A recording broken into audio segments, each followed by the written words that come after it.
Well, I'll do the practice, but I want to talk first about just more about the techniques of meditation, what we're actually trying to accomplish, what they really mean. So first of all, I think I mentioned the Tibetan word to meditate is the word gom, and it literally translates as to familiarize. So that's the function of, that's what meditating is. Anytime your mind, you can broadly speaking say, whenever your mind is familiarizing yourself with two things, this is from the Buddhist point of view, that which is virtuous and that which is accurate, true, real. This is Buddhist thing, isn't it? There's this, for the Buddha, there's this natural relationship between neuroses, delusions, lying states of mind, and suffering. It's natural. Just the having of neuroses is suffering, not to mention the karma they cause. And there's this really natural relationship between the virtuous states of mind, which are accurate. So non-virtuous, the better point, sorry. There's a natural relationship between neurotic lyings, the neurotic states of mind, and not being in touch with reality. That's the point I want to make. And they're suffering. So the negative states of mind naturally are suffering, but they are liars. They're delusional. They cause us not to see reality. They cause us to be out of sync with reality, and that's why we suffer. And the virtuous states of mind, and we should clarify this point, the virtuous states of mind are related to truth. So you can say to some extent, until we realize emptiness, not totally, but they're pretty much in sync with reality, insofar as virtuous states of mind, there's a sense of interdependence there, which is how reality is. The non-virtuous states of mind, there's no sense of interdependence at all. We're completely locked in our separate sense of frozen self, dualistic. So what Buddha's path is all about is literally learning, because the verb to familiarize is just a way we would say to learn. When you're doing mathematics, you're familiarizing your mind with mathematics, aren't you? When you're learning music, you're familiarizing your mind with music. That's all you're doing. This is exactly the meaning. And that, oddly, for us, surprisingly, is the meaning of meditation. Whereas we're so used to thinking of it as some special hippie, trippy thing you do, you close your eyes and some weird things happen. It's sort of like some spiritual things will occur. It's so mistaken, so not the point. The purpose of any of these techniques is to train the mind in virtue and truth. That's it. So, first of all, as we mentioned, there are two main kinds of meditation. Thousands of techniques, two main modes. And as we discussed earlier, the first mode, the one we try, there's a little bit of trying out in the morning, concentration, single-pointed concentration. This is coming straight from the Hindus, a technique that they cultivated, and then Buddha kind of ran with it. This is absolutely crucial state of mind to accomplish for the long term, to do the job of this. In the second mode, that's done in the first mode of meditation. Like I said, it's got its own great results. Bliss, clarity, clairvoyance, single-pointedness, so many advantages, but it's still only the beginning. It's honing the mind to be a suitable tool so it can then do the real work, which is in the second mode, which is broadly known as insight meditation. And so in the sutra teachings, in the general teachings, the method used there to cultivate insight is the method, very simply, of thinking something through. They call it analytical meditation, and it's actually, when it's done properly, it's using very sophisticated clarity and logic, So the general process of thinking something through to come to a conclusion, which is what we do when we learn things, it's got a very focused point to it. You just don't think about numbers like 1 and 4 and 17 and wow and far out and multiplication and plus and minus. Wow, I just thought about maths. No, you didn't. You think about it if you think it logically through and come to the end result. 1 plus this is that. And you think it through. You nut it out. Well, that's what you're trying to do here. You're trying to nut things out. We're trying to get to see how things do exist. So we have to think things through, to unpack all the nonsense in our minds at the moment in order to get insight into how things do exist. This is what we're trying to do as Buddhists. So there's different kinds of meditations in the second mode. So if you want to do a meditation on impermanence, you would get some focus, then you go to the second mode, and then to whatever extent you've heard the teachings, you would take those teachings and think them through. And the more focused, the more successful. Just like you would music or maths, and I'm really not kidding, it's exactly the same. We just don't think it is. If you want to meditate on emptiness, you've got to have something to think about. You get to focus first. You don't just think emptiness, waiting for a vision to come. You think through some of the logical arguments to prove emptiness, and of course the classic one we've been talking about is dependent arising. And if you don't know anything about dependent arising, then you can't think it through, can you? You'll never understand emptiness. It's so simple, we so miss it though. Got to have the words right. Think it through. That's analytical meditation. The more you know, the more you learn, the more you think it through, the more likely you are to get an insight into how things are. That's meditation. Then there's meditations that we've been doing, third step in Vajrasattva, where you visualize, where you imagine, you're using your creative imagination. You know, visualizing the Buddha, imagining the light going out, imagining this, imagining purifying, saying the mantra. Exactly the same purpose, just different type of method, that's all. And so in these meditations, so for example, there's a Buddha called, for example, in the compassion wing teachings, which we haven't really gone into yet, which we will, the Bodhisattva path, there's various, again, analytical methods for familiarizing your mind with compassion, with love, with all these things, to really use logic to break down ego's entrenched misconceptions in order to trigger love and compassion. It's a very practical process, using your mind, using your thoughts. That's one method of how to cultivate compassion.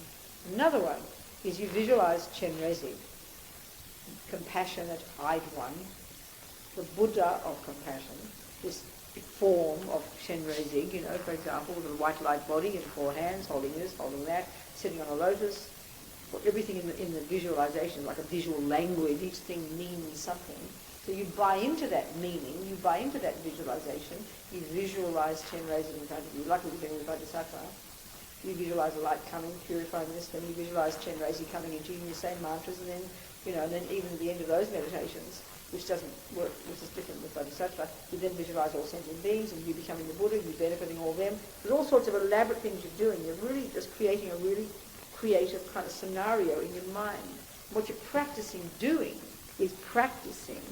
First, you're a regular person, then you visualize Vajrasattva, then you visualize all the light coming and purifying you, then you visualize Vajrasattva coming into the midst of you, within you, then you visualize I am Chenrezig, and then you visualize manifesting as a Buddha benefiting others. You're going through the motions of purifying, of becoming a Buddha, and then functioning as a Buddha. They're very sweet, wonderful meditations, and they're hugely meaningful because remember, every thought you have is a karma, is an intentional action that leaves a seed in your mind that will ripen like that in the future. So when you practice, it's like you're practicing, when you practice tennis, you get out there and you hit the ball. You can't say you're a tennis player yet, you're a joke. But you've got to start somewhere. And then you're practicing hitting the ball every day, eventually manifests as you actually hitting the ball. Well, you practice seeing yourself as a Buddha until eventually you actually become a Buddha. In other words, seeing yourself as a Buddha, imagining yourself as a Buddha, they call it bringing the end result into the present, is a cause for becoming the Buddha. It's not just some kind of fantasy land you're living in. It's a cause. And because everything your mind does sows a seed. You see, in our world, we don't think that. We think fantasy is just this wonderful permission we have to think what I like and have all these wonderful stories in my head. And we don't think it has any effect. It's a terrifying concept. Every thought we have sows a seed. We've got to watch what we think, like a hawk. Think the appropriate things, because that's what we're sowing the seeds for. And the purpose of all of this is to help us become a Buddha. The general teachings, we're internalizing our mind with Buddha's teachings. So the more you study those teachings, the more you have to process. If you don't study music, you can't go home and practice. If you don't listen to the maths, what the teacher tells you, you can't go home and work it out. It's as practical as that with this as well. It's nothing mysterious.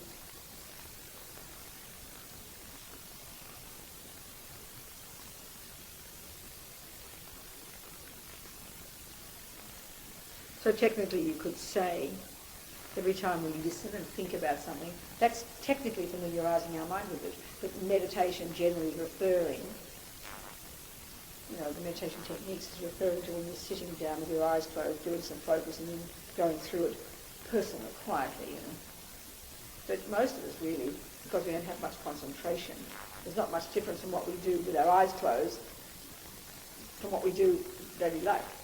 It's only the key to success is the concentration we can accomplish. That's when it's more powerful. Does that make sense to you? Okay.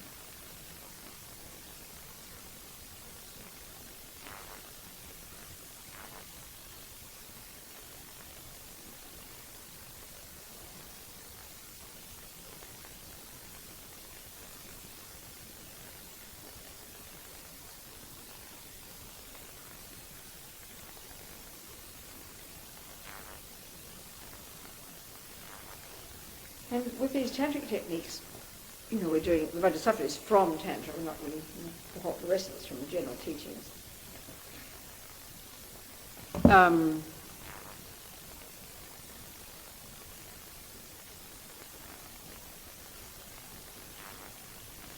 In order to be qualified, we'll go into this more later, not now, just touch on it. In order to be qualified to do these practices coming from Tantra, to take initiation, to do the practices formally, we need, they say there are 3 essential prerequisites.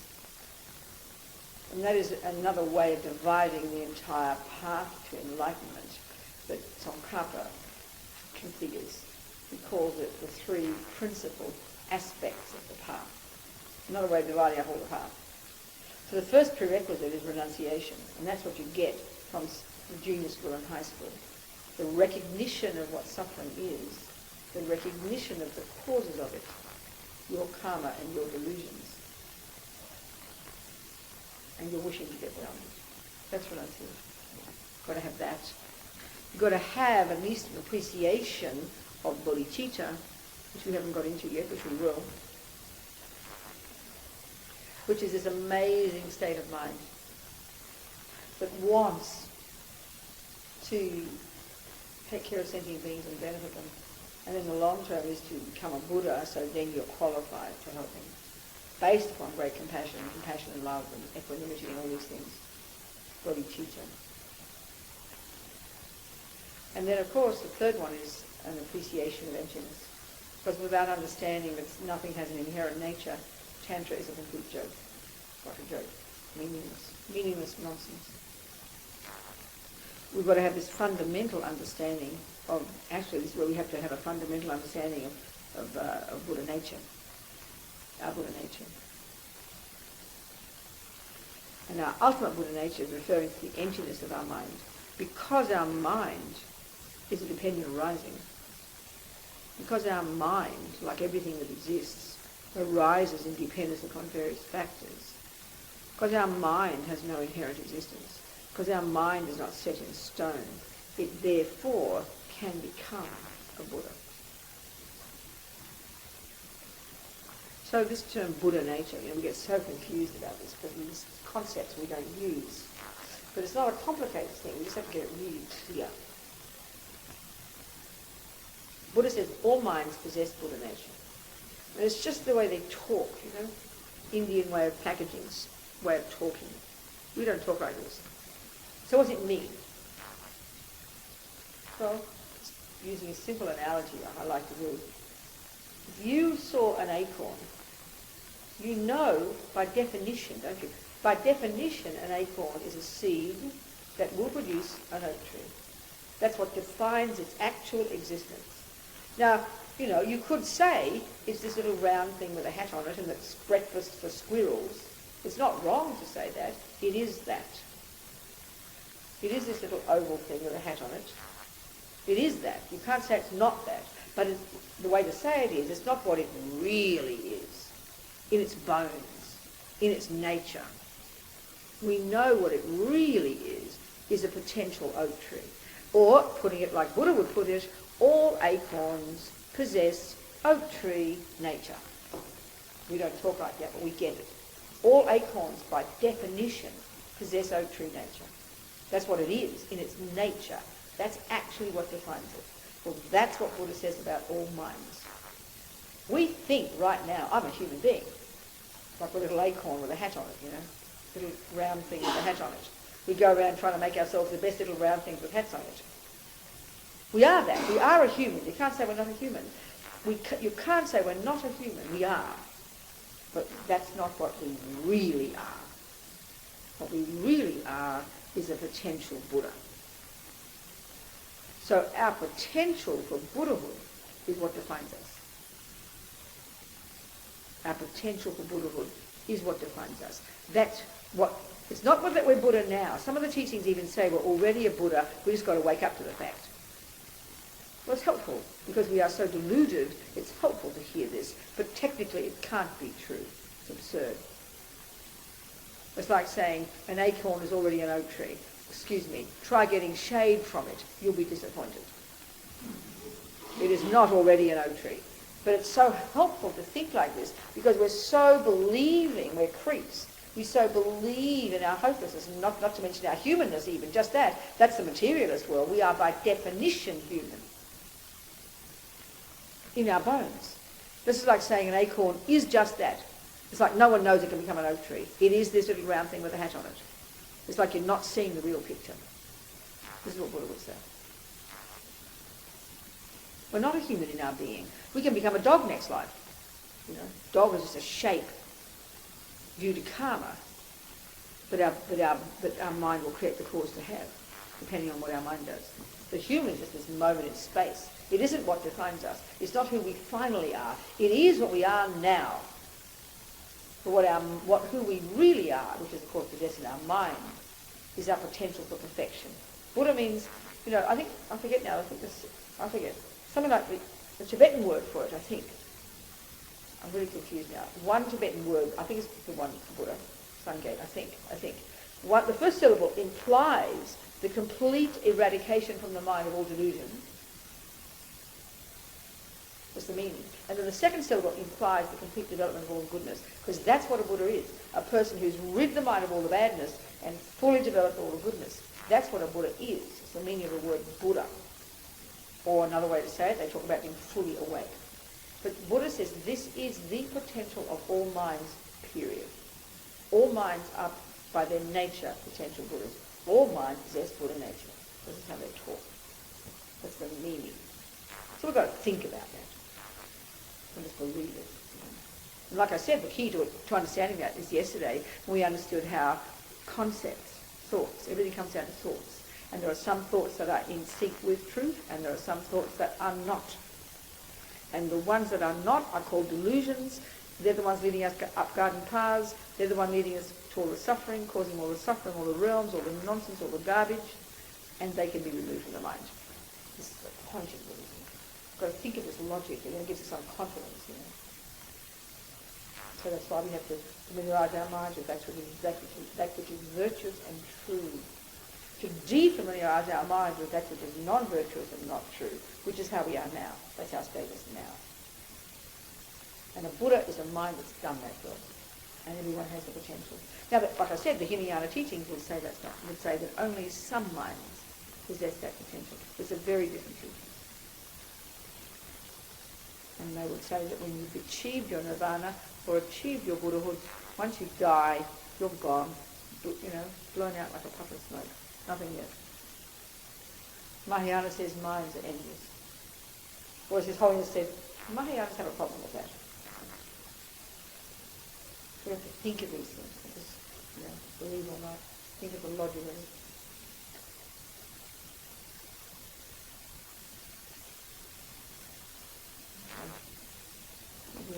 meditation. We can talk about bodhicitta starting tonight.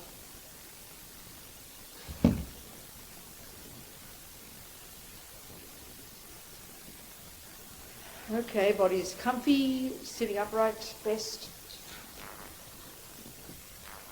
Holding yourself up, in other words. Don't slump the body. Hold yourself up. Back straight, muscles relaxed.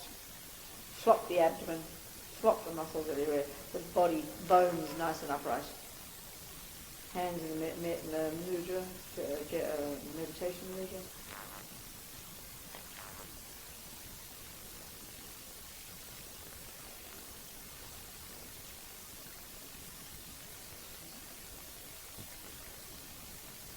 Chin tucked in, head tilted forward slightly. Chin tucked in, jaw relaxed, lips apart, tip of the tongue behind the top teeth. Eyes looking down beneath your eyelids, looking as if you're looking along your nose towards the ground.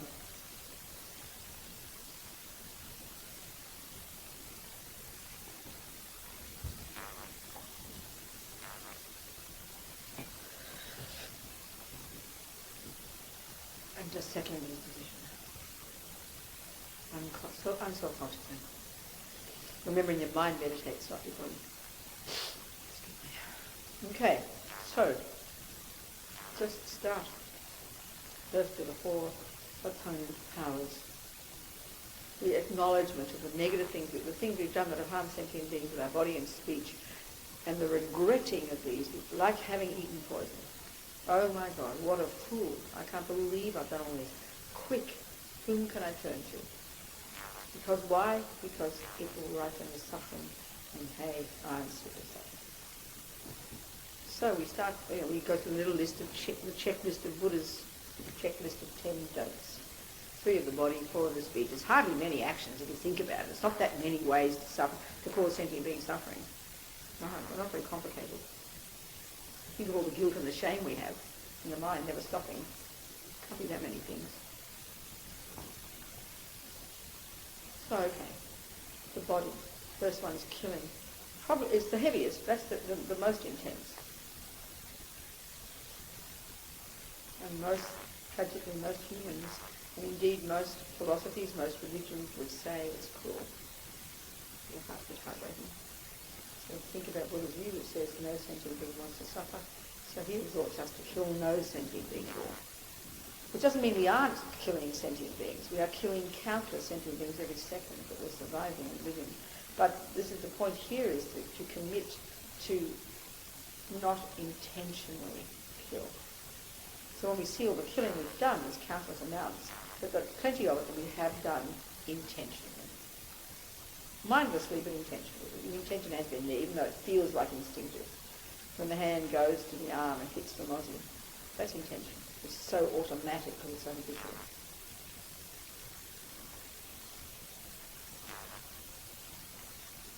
So I regret from the depths of my heart whatever killing I've done to any sentient being, this life, past lives, since the beginning of this time. And I regret it because of my sake, because I do not want the suffering to come as a consequence. I don't want to get killed. I don't want to be sick. I don't want to be unhealthy. I don't want to die young. I don't want to live in ugly, horrible, paranoid war zones. Not to mention, I don't want to be born in the lower realms. No way do I want to suffer like this. So I regret all the killing from the depths of my heart.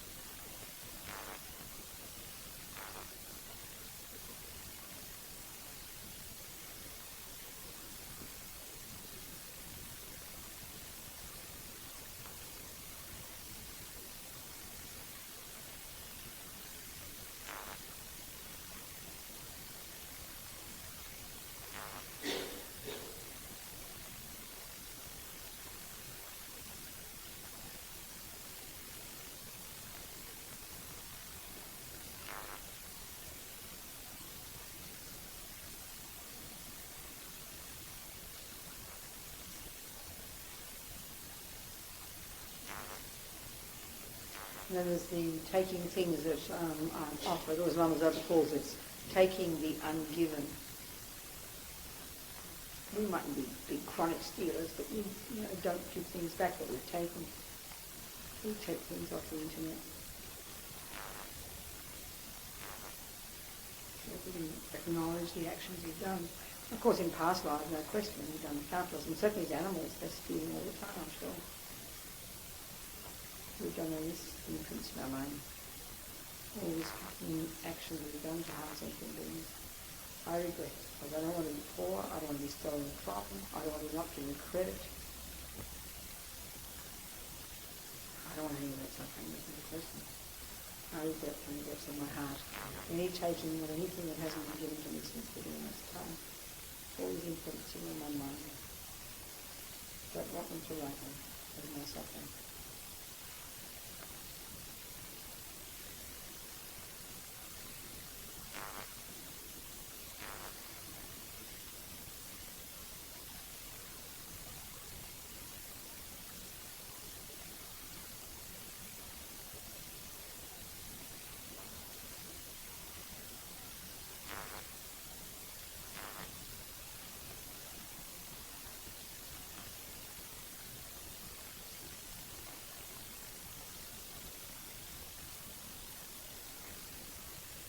And there's misusing our bodies, harming others on the basis of sexual attachment. It can be pretty intense in the world. We can see it indeed with animals as well. So maybe we don't do much of that, maybe we haven't.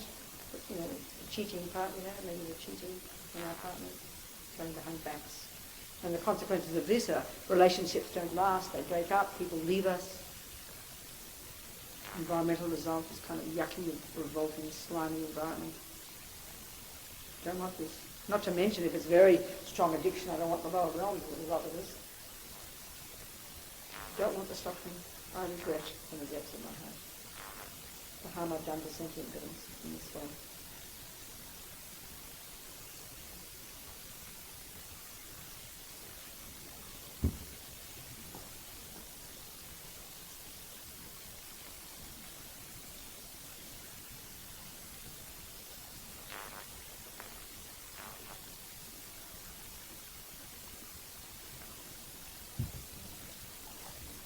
Then the speech, probably the worst for us humans. They're not the animals who do the speech, it's just us. Without clever words, highly intelligent, highly educated. So many sounds coming out of our mouths that are harmful to sentient beings. Rabbiting on about nothing. That one. We know this makes people bored and tired. And the obvious consequence of this is for oneself not to be taken seriously, to have our words have no meaning to people. We know how painful that is. And no one pays attention. Our words have no value. Awful. Saying things that aren't true. It's like a nightmare. It creates paranoia in the future. No one trusts us. You're around other people you can't trust. No one trusts your words. No one believes you. Nothing worse. Don't want that. Harsh speech, awful, and violent situations, threats, the cause for. It causes nothing to grow. You're surrounded by it. Awful. Deeply regret this. And all this harmonious talk behind backs. Pointing out people's faults, creating division among people. It's just terrible. Creates divisions in families and organisations and schisms among people. Future climate result. Don't want that. All these consequences of negative speech, harmful speech, which we all take so much for granted that we never think twice about. Don't think it's bad and look at the world, so depressing.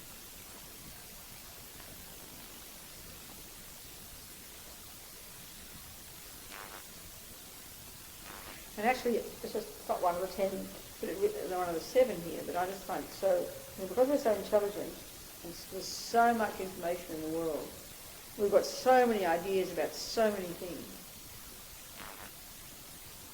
All the speculating we do, we act like we know what we're talking about, and we mislead people terribly. It's not really like just rabbiting on about nothing.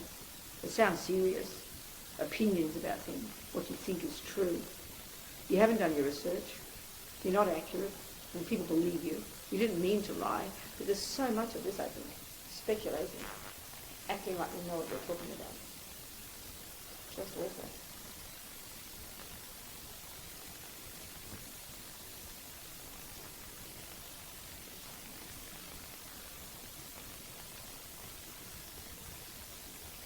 There are three of the mind, the grosser levels of the main delusions. Craving, it's deeply painful, always wanting something more. Just so painful, like a junkie. Such suffering. Being dominated by that.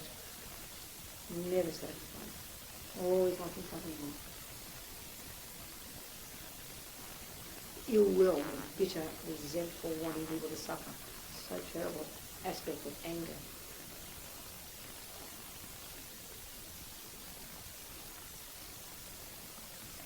And the deep ignorance as a result of ignorance, the deep kind of fundamentalism, narrow-mindedness, concrete, stuck mind. So painful.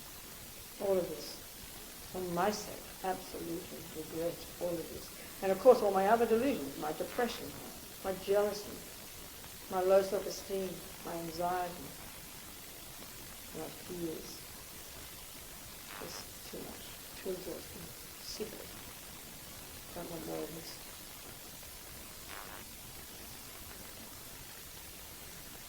The source of my own pain and the cause of why I have others.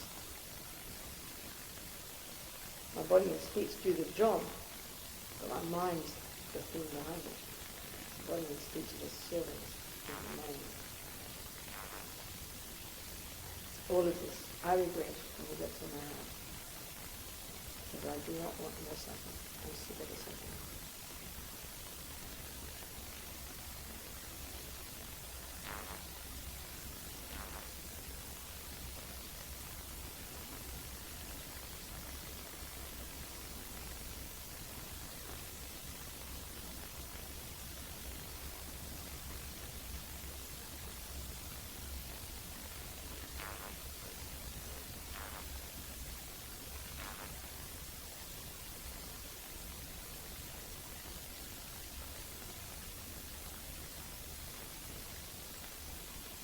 So whom can I turn to? Whom can I rely upon?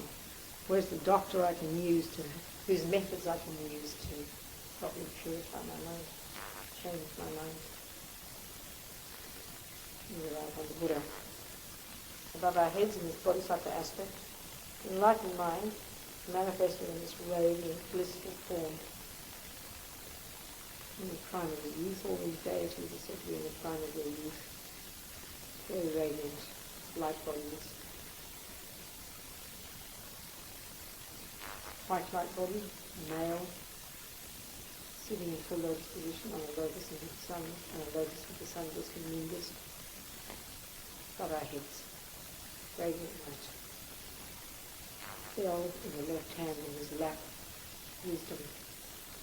Vajra in his heart, in his right hand, bliss and compassion.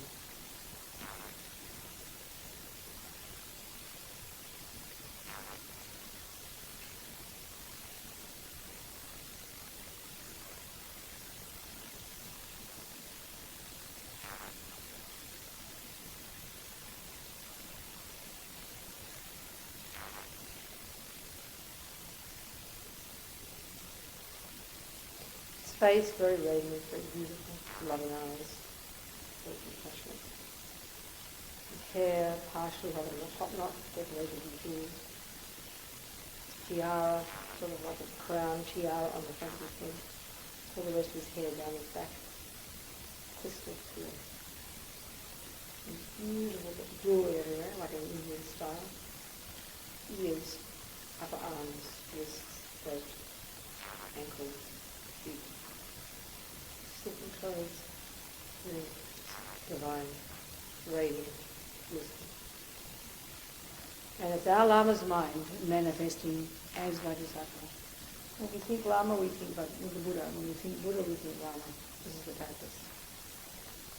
Makes it so personal. Our Lama manifesting as the Buddha for ourselves.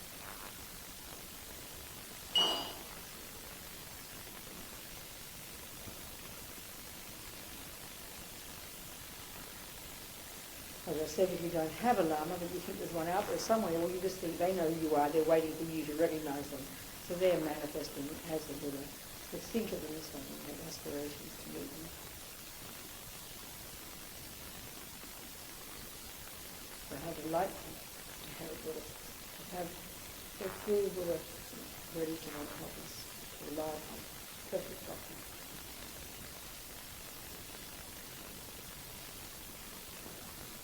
And then now we have compassion. We rely upon sentient beings. Without suffering sentient beings, we can't have compassion. So here we're trying to cultivate compassion. So we rely upon them. That says we rely upon sentient beings. So we think of compassion for those we harm now.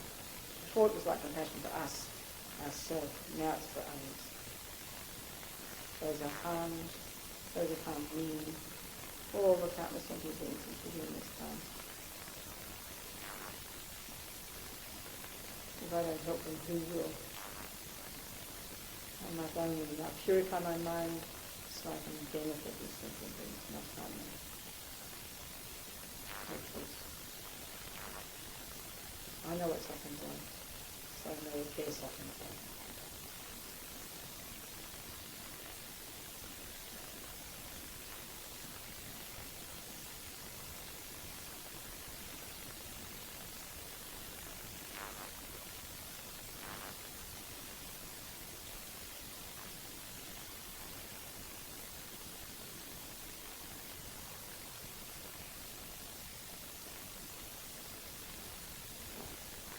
So the third step, we take the remedy.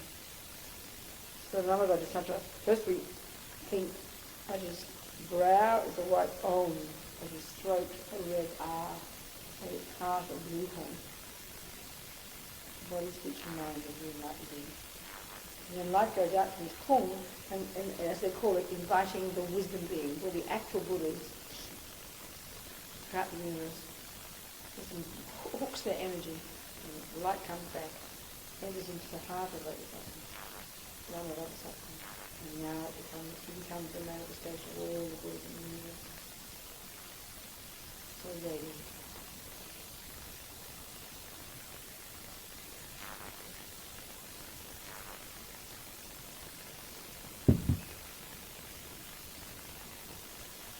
So now he very happily, wanting to help us, sends radiant being nectar, like hosing energy so strong, it arcs around, enters into our crowd, forcefully, and hoses it, whoosh away all the dirt on the streets, clean up in a second. And it forces out to the lower parts of our body first. All the imprints of all the harm we've ever done since leaving this time with bodies, trillions of these bodies, all that harm, all those imprints, gone, disappeared into space, like filthy liquid, not one atom left. Full of this radiant nectar.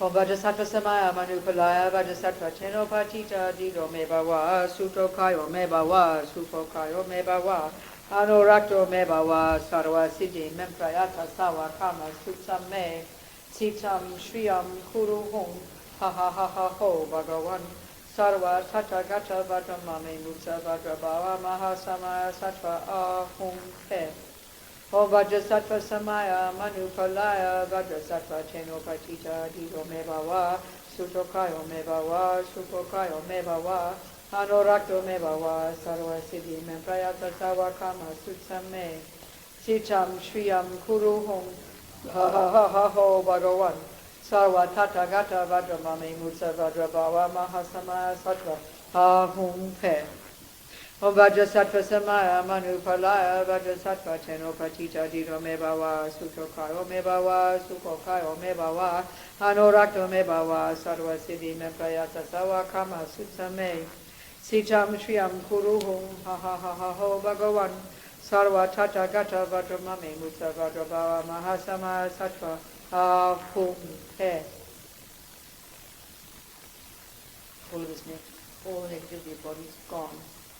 Disappeared into space, not one atom left, which is exactly what will happen when we have annihilated from our mind the misconceptions, the lies, the delusions that are so packed there now, which we feel are so real but which are not. We can slowly deconstruct, unpack, argue with them until eventually The truth is what we see instead. That's what makes them go away. Not just some mysterious person. Logic. How amazing. There's no karma that can't be purified. No tendency we can't change. So then, the second time Lama Vajrasattva very happily sends this radiant nectar from his heart that arcs around into our crown, filling us and forcing up to the top of our bodies all the influence of all the harm we have ever done since the beginning of this time of our speech.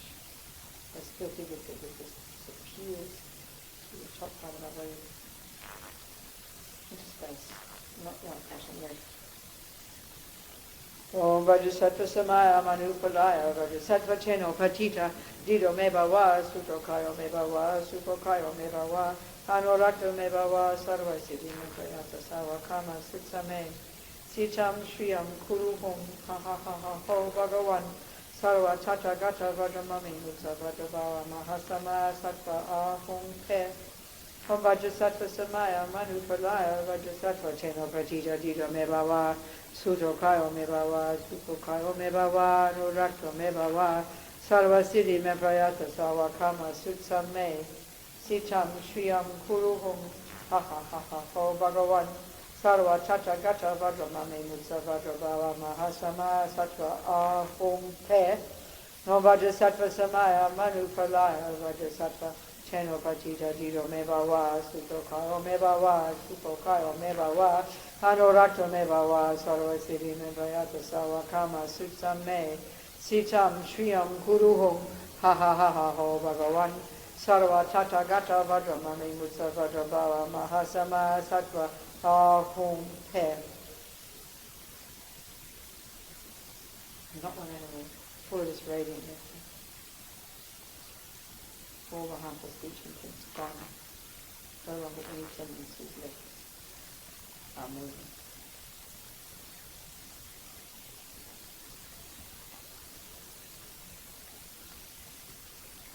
And now Lama Vajrasattva sends these beams of light, like laser beams, so powerful, that arc around into our heart, into our crown, instantly filling us and instantly annihilating all the darkness of the delusions, these misconceptions, ego grasping, the root of them all, belief in the intrinsic I and everything else, then the attachment to get what that I wants, the aversion when it doesn't, all the other nonsense. This hierarchy of neuroses, which are not at the core of our being. That's what's so amazing. That are adventitious, which can be removed. And here we imagine it's gone. Just like as Lama Yeshe says, in eternal light in the room, the darkness is dispelled, like right there, isn't it? Same here. Radiant light there.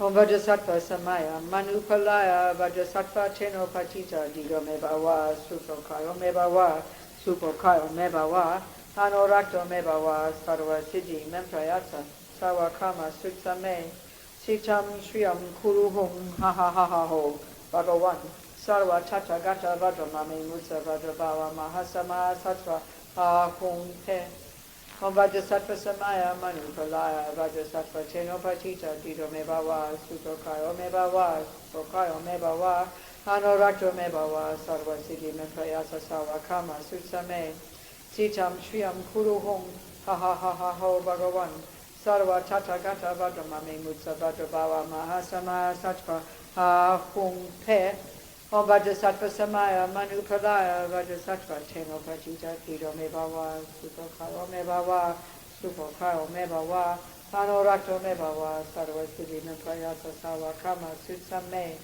Sitam Shriyam Kuruhum Ha Ha Ha Ha Ho Bhagavan Sarva Tata Gata Vajramami Mutsa Vajrabhava Mahasama Sattva Ahum Pe. So now we think we've removed all the obstacles to liberation. We've got more to remove, the obstacles to omniscience. even the subtlest imprints of these tendencies. That are removed when we combine bodhicitta with emptiness.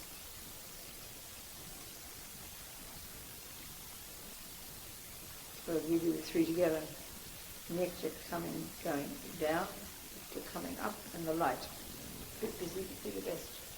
Om Vajrasattva Samaya Manu Palaya Vajrasattva Teno Patita Dido Meba Wa Suto Karo Meba Wa Supo Karo Meba Wa Anorakto Meba Wa Sarva Siddhi Meprayata Sawakama Sutsa Me Sitam Sriyam Kuru Hum Ha Ha Ha Ha Ho Bhagavan Sarva Tata Gata Vata Mami Mutsa Vajra Bhava Mahasama Sattva Ahum Pe Om Vajrasattva Samaya Manu Palaya Vajrasattva Teno Patita Dido Meba Wa Supo Karo Meba Wa Supo Karo Meba Wa Anorakto Meba Wa Sarva Siddhi Meprayata Sawakama Sutsa Me Sitam Sriyam Kuru Hum Ha Ha Ha Ha Ho Bhagavan Sarva Tata Gata Vajra Mame Mutsa Vajra Bhava Mahasama Sattva Ahum Pe Vajrasattva Samaya Manu Pradaya Vajrasattva Teno Patita Dido Meba Wa Suto Karo Meba Wa Suto Karo Meba Wa Anorakto Meba Wa Sarva Siddhi Meprayata Sawakama Sutsa Me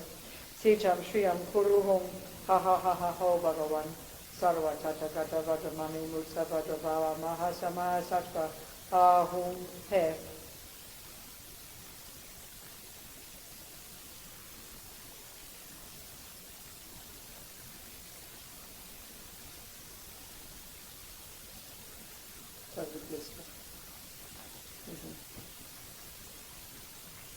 So now the fourth step, determination to change. Getting these new grooves in our mind, developing these new habits. It's just like practicing piano. It's not surprising. Get better at it. Or by vowing every day not to kill, don't be surprised you get better at it. It's just how it is. It's the power of the mind, which we so underestimate. So if we've taken vows, Patimoksha, Bodhisattva, Tantra, and we must reiterate all of those. Straightforward, there's no choice. They're our commitments. And say to one, I will not break my Patimoksha. Think out different commitments. We're regretting we should have done that, I forgot to say. Because we're always breaking our samadhis. We should be regretting that and dying not doing it. But if we haven't taken vows, we have to make decisions. Maybe we're thinking we'd like to take vows. That's marvellous. We'll start saying, I will never kill, I will never lie, I will never steal. We're just ready to take the vows. If you can't say, I will never, maybe you say, I will be... Sincerely think, okay, maybe for a month, I will not consciously lie. For 1 month, I will not consciously, kill. We can do this, even 24 hours. If you think it's beneficial, Make a decision. And if you don't, and as long as you don't lie to yourself, you do what you can accomplish. But be brave, And when it comes to our delusions, do our best there. I might, I'll try not to be depressed for more than an hour or something, or I'll try not to be jealous every day or something. We know our own rubbish habits, So in relation to the different negative actions, and in relation to make some decisions. To ourselves. Our decision, our commitment to ourselves. Buddha is our witness, if you like. Things like that.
So now Lama Vajrasattva, very delighted with us, dissolves into the white light and merges with our body, speech and mind through our crown. Please be very nice. Same thing. Union, oneness, as Lamita says. My body, speech, mind, Lama's body, speech, mind, Buddha's body, speech, mind. Same. And then just with a stealing, expansive, clear, bright, sharp, blissful, energy, light, no thought.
Okay, just relax and dedicate, pleasing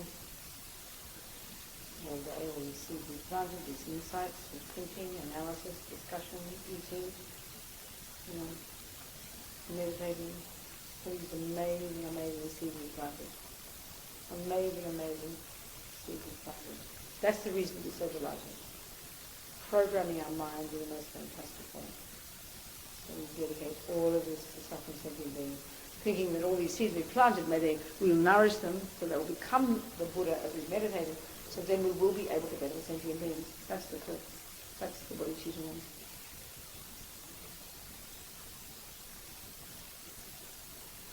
And think about dinner, the handiwork of sentient beings, and the product of the life and death of countless sentient beings. So for their sake we're going to eat this delicious food. All the kind sentient beings who died and worked for it, so we can benefit them and repay their kindness.